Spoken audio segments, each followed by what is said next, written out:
Eu pensei muitas vezes calar e não dar nem resposta.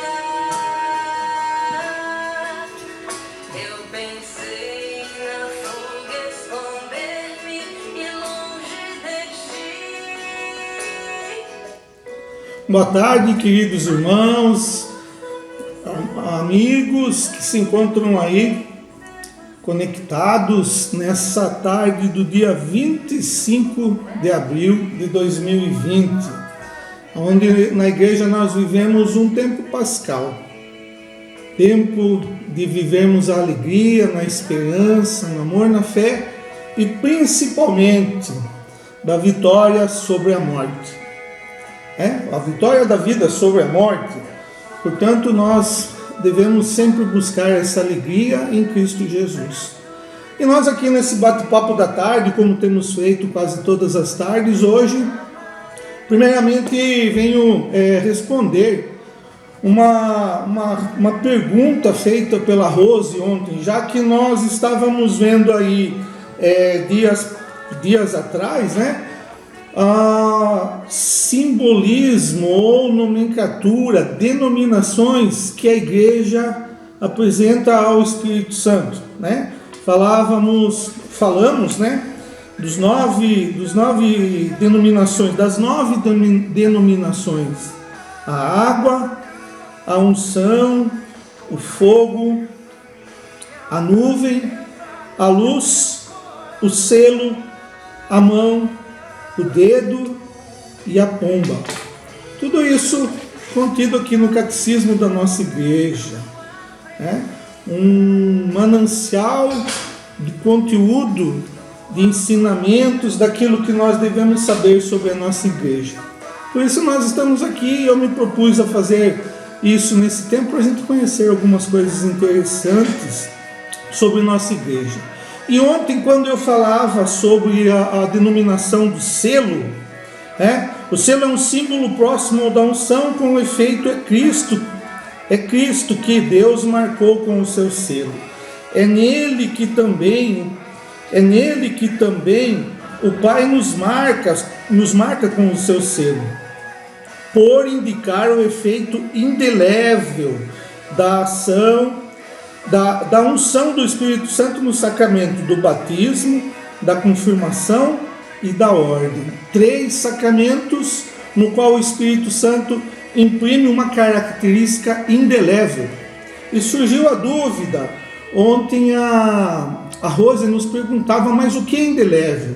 Indelével significa dizer que é inextinguível, é permanente, é duradouro, não precisa repetir. Por exemplo, quem foi batizado na Igreja Católica não precisa ser batizado novamente. Quem é crismado, então aqui são 3 sacramentos que levam esse selo indelével: o sacramento, a crisma, que é a confirmação, e a ordem. A ordem é o que ordena sacerdotes. Uma pessoa, então, enquanto batizado, não precisa ser batizado novamente. Confirmação é a confirmação do batismo, e uma pessoa, quando padre, jamais deixará de ser padre, por hora sim. Aí tem outros processos que podem ser considerados, mas indelével significa isso.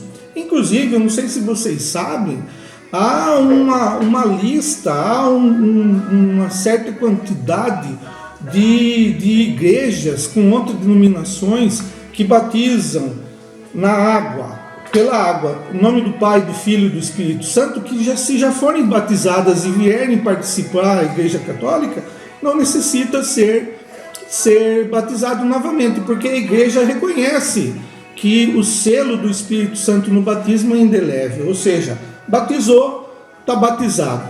Não dá para rebatizar, é uma vez só. Então a Igreja Católica considera aí uma infinidade de outras denominações que podemos considerar. Lógico, faz uma atualização da doutrina e não precisa ser batizado novamente.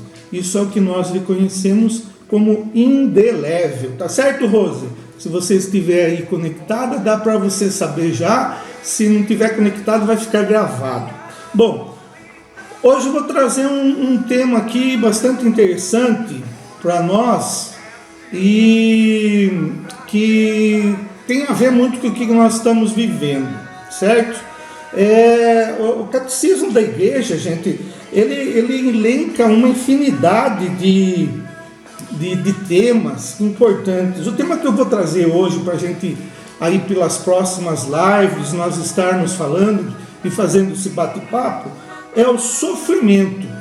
Nossa, X, mas caramba, tem tanto assunto para falar e a gente vai falar sobre o sofrimento, sim, porque aqui a igreja nos fala assim, ó, consequências e efeitos do sofrimento, a experiência humana do sofrimento, a significação do sofrimento, o sofrimento de Jesus e sofrimento, sinal e condição original da fraqueza humana. Então, tem aí uma possibilidade de assuntos interessantes para nós reconhecermos e sabermos sobre o sofrimento. Então vamos começar hoje o nosso primeiro bate-papo sobre o tema sofrimento. Vão ser aí 2 parágrafos aproximadamente que nós vamos falar sobre o sofrimento. Geralmente aqui nós vamos abranger nesse primeiro momento o sofrimento que nos traz, principalmente voltado à enfermidade. É o que nós estamos vivendo hoje, é o que nós estamos passando, né? Quando nós, primeiro ponto que vem a nossa mente, ao nosso coração, quando nós falamos de sofrimento, eu entendo que seja a enfermidade ou a perda. Então nós vamos ver o que a igreja fala sobre isso, o que os bispos, os especialistas católicos, os teólogos falam sobre o sofrimento. Então vamos começar lá no parágrafo chamado SIC, Catecismo da Igreja Católica 1500, a enfermidade na vida humana. Diz assim: a enfermidade e o sofrimento estiveram entre os problemas mais graves da vida humana. Na doença, o homem experimenta sua impotência. Na doença, nós experimentamos, portanto, a nossa impotência, o nosso limite e a nossa finitude, ou seja, o nosso fim, né? Chega no fundo do poço, na essência. A doença leva-nos a isso. Toda doença pode fazer-nos entrever a morte. É verdade, né? Todas as doenças nos levam, e a primeira coisa que nós nos preocupamos é isso. Ficou doente, creio que vamos morrer, ou alguém vai morrer, alguém amado vai morrer. Continuando, a enfermidade pode levar a pessoa à angústia, a fechar-se sobre si mesma e às vezes ao desespero e à revolta contra Deus. Também é uma verdade, né? Quando nós estamos doentes, nós sempre pensamos assim, nos fechamos, revoltamos. É comum nós vermos pessoas revoltadas com a doença daquele amado, daquela amada, ou de si próprio, falar onde está Deus, enfim. Isso é uma coisa que Deus sabe que nós passamos, né? Passamos por isso. Mas veja só, a enfermidade pode levar a pessoa à angústia, a fechar-se sobre si mesmo e às vezes ao desespero e à revolta contra Deus. Mas também pode tornar a pessoa mais madura, ajudá-la a discernir em sua vida o que não é essencial para voltar-se aquilo que é essencial. Não raro, a doença provoca uma busca de Deus e um retorno a Ele. Isso também é verdadeiro, né? É comum nós vermos aí pessoas que passam por uma enfermidade. A gente ouve esses relatos, testemunhos de pessoas que passam por uma enfermidade muito séria e quando se curam, voltam totalmente a Deus e principalmente o que diz aqui, aquilo que é essencial. Passam a viver aquilo que é essencial. Ou seja, toda crise, irmãos, deveria nos levar a isso. Mesmo essa que nós estamos passando agora. Eu estou vivendo um pouco disso. De vivermos e pensarmos naquilo que nos é essencial para vivermos e termos uma vida tranquila, feliz, contente e em paz. Tá certo? Então, a doença tem esses caminhos. Então, pode nos afastar de Deus, como pode nos trazer para Ele. E é muito comum a gente ouvir falar, né? Ah, se não vem pelo amor, vem pela dor. Continuando aqui para a gente concluir, veja só, o enfermo diante de Deus. O homem no Antigo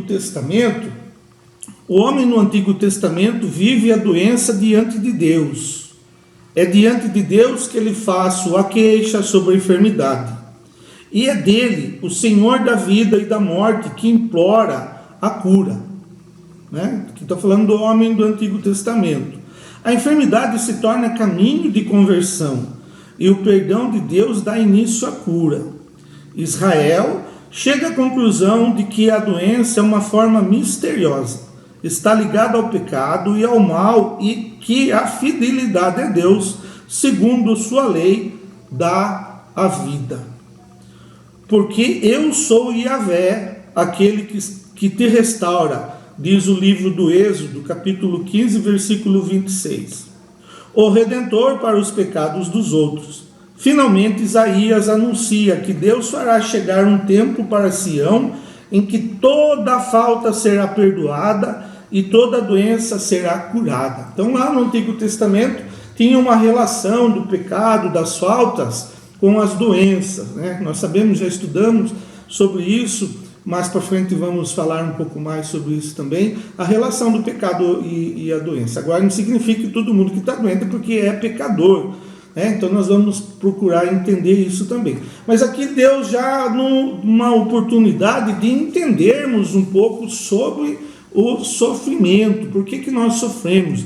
E nós vamos aprofundar aí, eu creio que vai ser umas 4 ou 5 lives nesse bate-papo sobre o sofrimento. Inclusive há uma carta que o nosso Santo Padre João Paulo II escreveu sobre o sofrimento, né? Nós vamos aí buscar alguns pontos nessa carta para que a gente possa conhecer um pouco mais sobre esse tema, que todos passam, todos sofrem, todos nós vamos passar por isso, mas é importante nós compreendermos um pouco mais. É lógico que tudo nós não vamos entender, porque o sofrimento também é um mistério de Deus, né? E se é mistério, nós só vamos entender na eternidade. É isso que nós queremos. Vamos aproveitar esse tempo pascal para vivermos as alegrias da vitória, da vida sobre a morte, mesmo que em tempos difíceis de quarentena, mas buscando essa alegria, buscando aquilo que Deus quer para nós, que é a vida eterna, a vida em abundância.